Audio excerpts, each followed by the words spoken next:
ate, bigla nga ako nag-crave sa lumpia. Pero ayoko naman ng karne, kaya naman naisip ko itong mga itlog na lang yung gagamitin ko. Pero sa totoo lang, wala naman kasi kami ngayong karne sa ref. At itlog lang talaga yung available. Bale, isinalang ko na nga dyan yung itlog para malaga na. Habang dito, hihiwain ko na yung mga gulay na gagamitin ko. Tulad nitong sibuyas, pinino ko lang yung pagkakahiwa. Gagamit nga din ako dito ng onion leeks. Tapos, pinino ko lang din yung pagkakahiwa. After nyan, eto binalatan ko na nga yung carrots. Gamit yung magaan kong peeler. Ang ganda nyan, hindi nakakapagod gamitin. Bale, ito nga palang carrots, kinadkad ko lang para mapino siya ng husto. Pero kung wala naman kayo nung pang shred, pwede naman yung hiwa-hiwain lang maliliit. Syempre mga ate, gagamit tayo dito ng lumpia wrapper. Bale, dito pinaghiwa-hiwalay ko lang kagaya nyo. Walang ganon! At para maging mas masarap yung lulutuin nating lumpia, ay lalagyan ko na rin ito ng quick melt cheese. Kayo ba mga ate, naglalagay din kayo ng cheese sa inyong mga Shanghai? At dahil luto na nga itong nilaga nating itlog, kaya eto babalatan ko na. Pero kung tinatamad kayong magbalat, pwede nyo na nga yan ilagay ng buo. Walang ganon! Bali, ito nga mga itlog mga ate ay kakadkadin na rin natin para naman talagang maging pino. Inakita nga pala akong cream cheese sa rep namin. Kaya yan inilagay ko na dito kaysa masayang. Sobrang tagal na rin kasi nito, wala na rin akong maisipan paggamitan. Pero kung wala kayong cream cheese, pwede nyo naman gamitin dyan yung mayonnaise. Tapos ayan, yung mga hinihanda nating sangkap, pinaghalo-halo na natin dito para magsama-sama na sila. Bali, titimplahan ko nga lang ito ng asin at paminta. Sabay konting seasoning na rin. Kung nagka-crave din kayo sa Shanghai mga ate at wala kayong karne, pwede nyo subukan to. Bali, yan, ipag-mix-mix lang natin ito ng mabuti hanggang sa magkahalo-halo na sila. At grabe, tingnan mo naman, hindi pa naluluto, nakakatakam na. Bali, ilalagay ko nga lang ito sa piping bag para maayos natin mailagay dito sa lumpia wrapper. Kung wala rin kayo niyan, pwede naman kayo gumamit ng plastic labo or kaya yung plastic ng yelo. Butasan nyo lang din yung pinakagilid. Tapos ayan, ni-roll ko lang hanggang sa matapos ko. Sa 6 na pirasong itlog, ganito din kadami yung nagawa ko. At dahil okay na to, kaya naman isinalang ko na yung pan para magpainit na ng mantika. Kung wala naman kayong mantika, pwede naman yung oil. At kapag uminit na, isa-isa ko na nga ilalagay dito yung mga lumpia natin. Bali, prituhin nga lang natin ito hanggang sa maging golden brown sila. Medium heat lang para hindi kagad masunog. Mabilis lang kasi masunog yung mga pambalot. At pag ganito na yung itsura, hanguin mo na din yan. Baka kasi mamaya maamoy pa nung kapitbahay mo, sila pa yung maghango. Walang ganon!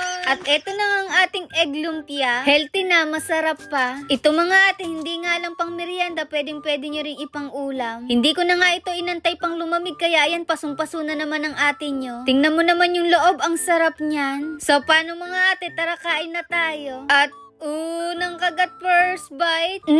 Ang sarap. Abay, kahit pasong-paso hindi la ako dyan, wala akong pakialam. Meron nga din pala tayong inihanda ditong ketchup na may hot sauce. Ay, promise, bagay na bagay sila parang tayo. Walang ganon. At ayun mga ate, sobrang na-enjoy ko na naman dito yung pagkain. Kaya ayun, craving certified na naman yung ate nyo. At ayun lang, bye-bye!